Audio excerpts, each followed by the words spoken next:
Well, good morning. It is 9:12 a.m. Mountain Daylight Time on July 25th, 2022. I am about 200 miles north of Edmonton, Alberta, in central Alberta, Canada. I left about 5:20 a.m., so I've been going about 4 hours. And my goal today is 600 miles, about 650 miles. Air temperature, it was probably in the upper 50s when I left Edmonton. I still, 4 hours later, do not have my windows open. I have the under dash vent partially cracked, maybe a third open just to get a little air. It's very cool outside. I've stopped several times.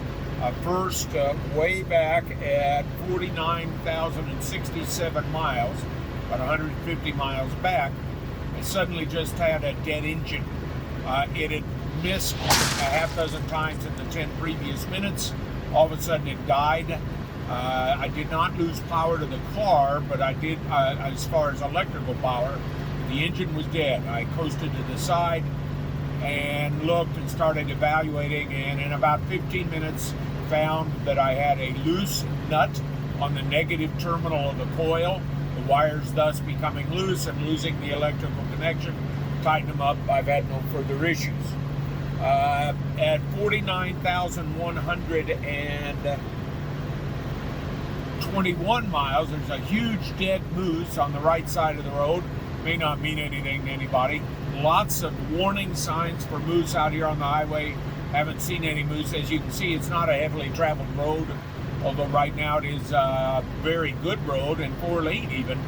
At 49,163 miles, I either lost something in the left front end of the car, or I hit some unknown black object in the road. I don't know which. About 10 miles later, I finally came to a rest area and pulled off. Checked the wheel, checked underneath, didn't see anything. Everything seems to be functioning fine, including the brake suspension. So that's what we have for right now. And anything else? This is a long leg between gas stations, about 170 miles.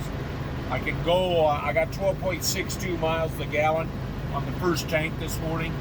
I can go about, based on that, about 210 miles. So that'll be 180 miles on the tank. I'll be running low on gas, so I'll stop earlier if I see a place. All right, this is northwestern Alberta. I'm about 70 miles southwest of Dawson Creek, British Columbia.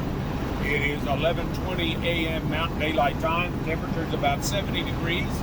Got my window down. Driving steady 62 miles an hour all day. Ever since, I think I lost a rubber rebound bumper on the left control arm, just because the frost heaves are so bad up here. But as you can see, they call this clear skies country or open skies country or something like that. You can sure see why. Wide open spaces for miles. Once you get past Dawson Creek, the scenery starts to change. We'll revisit you then. All right, about 20 miles south of Dawson Creek, British Columbia, Canadian Highway 43. I'll be getting on the Alaska Highway. You can see the scenery has changed a lot. Heavy birch forest, pine forest. The thing I've noticed more than anything is that there's a lot more traffic than there was 5 years ago. When I get on the Alaska Highway, it'll be interesting to see how much is on there. But right now, you can see there's a fair amount of traffic here on Canadian Highway 43. Finally, I cross into British Columbia, about 20 or 30 miles south of Dawson Creek. As I go into Dawson Creek, I'm looking for Inland Chrysler Dodge Ram. That's where I'd stopped 5 years earlier when my gas tank had split. I wanted two things. First, I wanted to stop and thank them for all the help they had given me. I gave them one of our Alaska Highway books that was written. And then the other thing, that is the official entrance to the Alaska Highway. What do you think of that? 20 miles north of Dawson Creek, British Columbia. It is 12:42 Pacific Daylight Time. Spent about 45 minutes at Dawson Creek taking pictures, talking Inland Chrysler, and windshield. Got some rattle in the front end. It must have been whatever I thought fell off earlier. Man, look at that vista. When you leave Dawson Creek, within about 30 miles, 40 miles or so, you get to Fort St. John, and that's your last major town until I am way up into Whitehorse, Yukon Territory. Coming into Fort St. John, you're coming down this huge hill, incredible 10% grade coming down. This is South Taylor Hill, 30 miles north of Dawson Creek. Such an extreme grade that all semis have to have their brakes checked.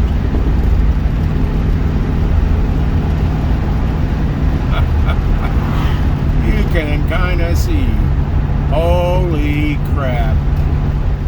You cross the Peace River. It's just an incredible view, an incredible bridge. Stop for lunch, Fort St. John. A number of car guys see me, wave at me, and find out. They reach out on Facebook to try to get back with me. Well, when I leave Fort St. John. All right, we're north of Fort St. John, British Columbia.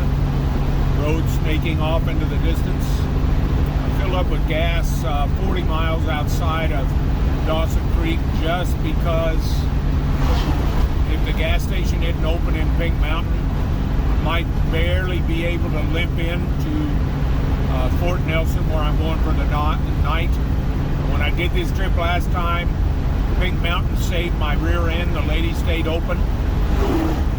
So hitting it today, it's 2 o'clock here. I'll hit it in about an hour and a half. So should be open. Hope it's open. Let you know next time. Now we're seeing mountains. Almost to Sekani Chief, I think is the name of it. Hope it's a gas station there. If not, I can make Pink Mountain if it's open, but now we're seeing the mountains. See snow off to the west.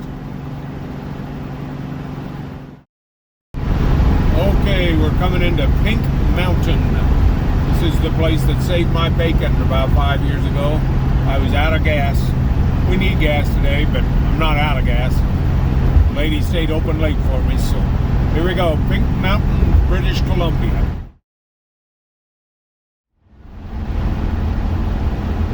Just left Pink Mountain, British Columbia. This is the view as you pull out the gas station.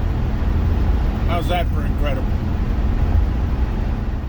Well, about every 100 miles I'd stop. So I know I stopped at Pink Mountain, a Toad River Lodge, really neat place called the Northern Rockies Lodge, and then several other places that are card lock facilities. A card lock facility is where there's just a gas tank, a pump, and a credit card reader. There's nobody there, there's no buildings, and you have to fill up there quite often. Hopefully you don't have any car trouble.